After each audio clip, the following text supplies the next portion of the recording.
こんにちは、ジパング55のタカです。今私は、滋賀県にある琵琶湖マリオットホテルに来ています。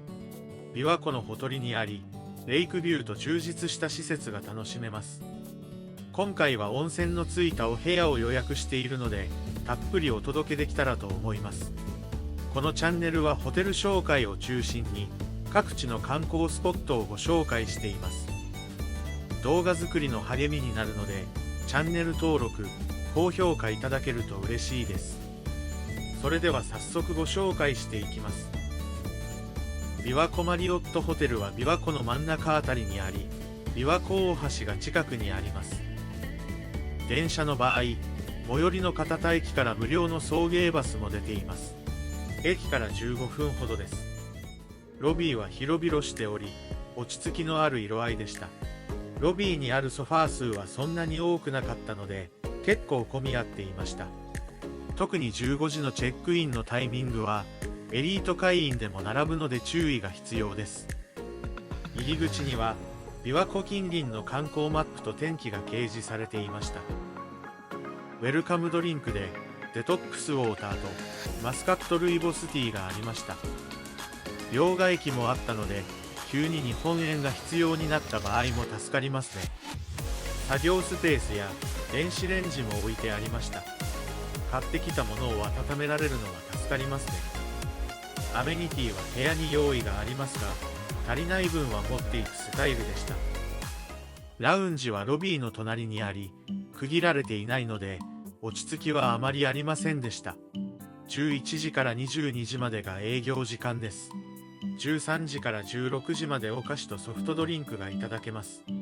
アルコールや軽食がいただけるカクテルタイムは16時から20時までで、他のホテルよりも早いですね。ラウンジには京都観光の本やブランケットもありました。ラウンジにあるお菓子は、チョコやビスコ、ルマンド、ドライフルーツ、柿の種などのスナックがありました。シフォンケーキもありますね。ドリンクの種類も多いです。獺祭の炭酸水など、珍しいドリンクもありました。トニックウォーター、ペプシ、ジンジャーエール、オレンジジュースなどいろいろありました。紅茶やネスレのコーヒーなどもあります。コーヒーは6種類ほど選べました。カクテルタイムじゃなくても、シフォンケーキやお菓子が数種類あり、比較的いろいろ置いてありました。16時からカクテルタイムが始まるので、早めのチェックインじゃないと、ティータイムは利用時間が少ないかもしれませんね。獺祭の炭酸水は初めて見ましたね。味もすっきりしており、飲みやすくて美味しかったです。周りは夏休み期間ということもあり、ファミリー層がかなり多かったですね。ホテルの施設内容が子供と遊べる場所が多いので、人気なのかもしれません。それでは部屋に向かいたいと思います。3階から12階に客室があり、12階にレストランがあります。エレベーターホールや廊下は広々しており、青色基調で高級感がありました。今回は琵琶湖ビューの温泉付きのお部屋です。明るく、広々したお部屋ですね。ベッドはシモンズ製だそうです。ベッド脇には、Bluetooth 接続できるスピーカーがありました。部屋の電気もここで調整できます。クローゼットはオープンになっており、バスローブがかけてありました。アイロン台とスリッパ、消臭スプレーもありました。タオル、浴衣もありました。運動施設や大浴場があるので、タオルの数は多かったです。飲み水が2本置いてあり、ケトルもありました。虫の注意書きもありましたね。部屋には TWG の紅茶、コーヒーがありました。マグカップとグラスもあります。マグカップは滋賀県で有名な信楽焼みたいです。金庫、冷蔵庫がありました。冷蔵庫は大きめで、特に冷やしているドリンクはありませんでした。洗面台も広々しており、荷物も置けそうです。トイレと一体になっていたので、これは少し不便ですね。隣にはシャワールームがありました。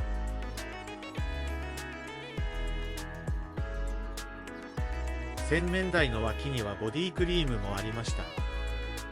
ドライヤーはリファで、アメニティは歯ブラシやカミソリがありました。スキンセットではメイク落とし、化粧水、乳液などがありました。バスタオルの数も多いですね。テレビは50インチで十分な大きさです。リモコンは各種サービスがあり、自身で契約があれば利用できるようになっていました。大画面で映画などを見れるのはいいですね。空気清浄機もありました。机にはお菓子のおフラスクと温泉の入れ方が書いてありました。窓のそばには琵琶湖を望める温泉があります。温泉は結構広めで、2人ぐらいなら入れそうでした。正面に雄大な琵琶湖を見ながら入れるのは最高ですね。温泉は無色透明な弱アルカリ性で、神経痛や疲労回復、皮膚炎などに効果があるそうです。今日は天気も良かったので、琵琶湖を遠くまで見通せました。こう見ると、改めて琵琶湖の広さを感じます。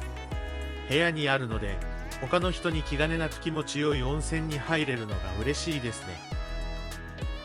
今回はこちらのお部屋に1泊します。お値段は、1泊1部屋36,000円です。大人1人だと18,000円です。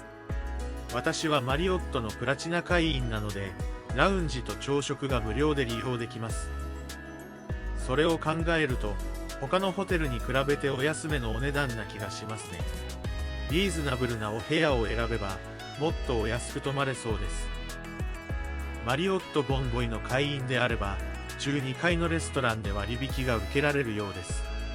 滋賀名産の近江牛を使った料理も提供しているようですね。1階には体育館やプラネタリウム、大浴場があります。そちらは後ほどご紹介したいと思います。各施設は21時頃まで利用できるので、夜も楽しめそうですね。それでは館内を紹介したいと思います。ギフトショップでは滋賀の名産品が販売していました。琵琶湖ブルーカレーや佃煮などいろいろ販売しています。信楽焼も琵琶湖のブルー色で綺麗ですね。ここでお土産を揃えてもいいかもしれません。地ビールや日本酒もありました。ハーゲンダッツも販売していたので、夜のデザートにいいかもしれませんね。ロビーとは別の棟にスポーツセンターがありました。大浴場は宿泊者であれば無料で利用できます。その他の施設は利用時に受付が必要です。体育館は無料で利用でき、バドミントンや卓球、バスケなどが楽しめます。だいたい30分の交代でした。ただし、室内温度が31度を超えると利用できないようです。私たちも利用しようと思ったら、終日温度が下がらず利用できませんでした。晴れた夏場は利用が難しいかもしれませんね。プールはプラチナ会員であれば無料で利用できます。25メートルの遊泳プールだけで、特にジャグジーなどもありませんでした。子供と一緒に水遊びするのはちょうどいいかもしれませんね。他にもゴルフ練習場やテニスコートが有料で借りることができます。家族や友人たちと楽しく遊ぶのもいいかもしれませんね。大浴場は内風呂の温泉が2つとサウナがありました。地下にあったので、窓や露天風呂はなく、少し狭苦しさを感じました。それでもスポーツの後に大浴場で汗を流せるのはいいですね。このホテルすごいのがプラネタリウムまでついていることです。プログラムは3つあり、1日に数回上映しています。スケジュールは概要欄にある公式サイトから確認してみてください。宿泊者は100円引きの850円で視聴できます。席は160席以上あり、満席になることはないらしいので、予約なしで見ることができます。チケットは券売機で買うシステムでした。後ほど鑑賞してみたいと思います。目の前の琵琶湖にも徒歩で向かうことができました。水の中にも入ることもできます。琵琶湖からホテルを見るとこんな感じです。水は思ったより透明度が高いですね。琵琶湖の雄大な景色を間近に感じることができるので、かなりおすすめです。それではカクテルタイムのラウンジをご紹介したいと思います。利用されている方は多く、結構混雑していましたね。ハム、キッシュ、チーズ3種、クラッカーとパテ、サラダ、バーニャカウダ、バンバンジー、エビカクテル、白身魚のエスカベッシュ、ドリトスなんかがあります。お菓子は同じものが引き続き置いてありました。そうめん、マグロの竜田揚げ、ミートソースベースの料理、冷製コーンポタージュなどもありました。デザートはフロマージュ、マンゴームースです。お酒もカクテルやワイン、焼酎、ウイスキーなどがありますね。ソフトドリンクは変わらず、白ワインや日本酒などがありました。トルネードディスペンサー式の生ビールもありました。カフェラテやコーヒーなどもあります。テーブルにはカクテルメニューがあり、バーテンダーに自由に注文できるようになっていました。種類も多いですね。今回は琵琶湖ブルーとマリブパインを注文しました。色合いが綺麗ですね。料理の種類は多くなかったですが、お腹にたまる料理が多かったです。お酒の種類も多く、カクテルタイムの時間が長いので、十分夕飯代わりになりそうです。味も結構美味しかったです。おつまみも多いので、お酒も進みますね。ただ人数も多く、ロビー横なのでゆっくり食事する感じではなかったです。施設がファミリー向けなので、ゆっくりしたい方は、レストランで食事するのもいいかもしれませんね。それではプラネタリウムに参加したいと思います。19時からの会に参加しました。場所は体育館のある建物の2階です。宇宙の映像に、久石譲が提供した楽曲を合わせたプログラムです。中は結構広く、本格的なプラネタリウムでした。欲を言えば、もう少し座席が倒れた方が首が疲れなかったですね。これはどの位置に座っても同じことが言えそうです。久しぶりにプラネタリウムを見ましたが、美しい映像に音楽が合わさり、壮大な演出になっていました。皆さんも興味があれば参加してみてください。それではもう部屋に戻って休みたいと思います。おはようございます。朝から綺麗な琵琶湖を見ることができました。部屋から景色抜群の温泉に入れるのはかなりいいですね。それでは朝食を食べに行きたいと思います。朝食会場は12階で7時から営業しています。私は7時30分頃に利用しましたが、8時を過ぎると結構並んでいました。洋食はフライドポテト、ベーコン、ソーセージ、チキン、卵焼きなどがありました。滋賀県のご当地名物もありました。子供が大好きなカレーもありますね。豆腐、赤こんにゃく、ワカサギの佃煮、エビ豆、ビワの雫という醤油などいろいろありますね。琵琶湖産しじみの味噌汁、近江米の茶粥などもありました。名物の焼きサバ乳麺もありました。そうめんと焼きサバを一緒に食べるそうです。野菜蒸しもありました。パンもプレーンから菓子パンまでいろいろありますね。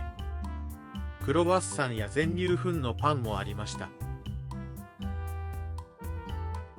温めることもできますが、1台しかないので少し混み合いますね。マフィンやドライフルーツもありました。カットフルーツや3種類のヨーグルトもあります。チーズやトッピングもいろいろありますね。ハムやサーモンとアボカドを和えたものをトルティーヤで巻いて食べることもできました。サラダはレタスにビーンズなどをトッピングできます。飲み物はオレンジ、アップルジュースやアイスティーなどがあります。ケールやアボカドを使った珍しいスムージーもありました。オレンジやグレープフルーツの搾りたてジュースもありました。ホットコーヒーやカフェラテなどもあります。レストランの窓からは綺麗な琵琶湖を見ることができます。澄んだ青色の景色を見ながら朝食を食べれるのはいいですね。卵料理は机にある紙に書いて注文することができました。今回はトリュフオイルと岩塩のオムレツを注文しました。オイルが効いていて何もつけずに食べても美味しかったです。マリオットホテルの朝食はご当地メニューを提供してくれるので嬉しいですね。味はどれも美味しく、子供や年配の方向けのメニューも充実していたので全年齢喜ばれそうです。会場は開始から結構混雑していたので並びたくない場合は早めの利用がおすすめです。時と違って会場は広々しており、運が良ければ琵琶湖が見える席なので朝食を楽しんでみてください。それでは今回の琵琶湖マリオットホテルいかがだったでしょうか。充実した施設と琵琶湖ビューでおこもりステイができるホテルでしたね。皆さんも滋賀を訪れる際は宿泊先の候補に入れてみてください。今回の動画が少しでも皆さんの旅行に役立てられたら嬉しいです。動画作りの励みになるのでチャンネル登録、高評価、スーパーサンクスをお願いします。最後までご視聴いただきありがとうございました。それではまた次回動画でお会いしましょう。さようなら。